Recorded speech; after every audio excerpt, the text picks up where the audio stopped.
Trudna sam i rečeno mi je da imam nisko gvožđe. Da li je to problem? Ne mora odmah da znači da jeste. Samo gvožđe nije relevantan parametar za anemiju. Ono je podložno varijacijama iz dana u dan, ali i u toku jednog dana. U trudnoći krv je razblaženija i zbog toga nivo hemoglobina u krvnoj slici može da bude blago snižen. I to ne znači da imaš anemiju.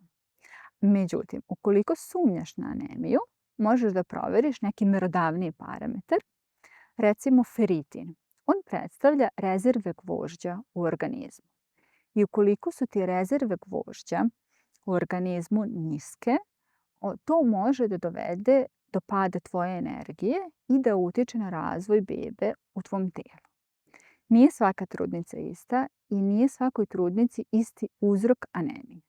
Nekoj jeste potrebna suplementacija, nekoj samo poboljšanje u ishrani i apsorpciji, a nekoj promjena i poboljšanje nekog drugog stanja koji je uzrok anemije.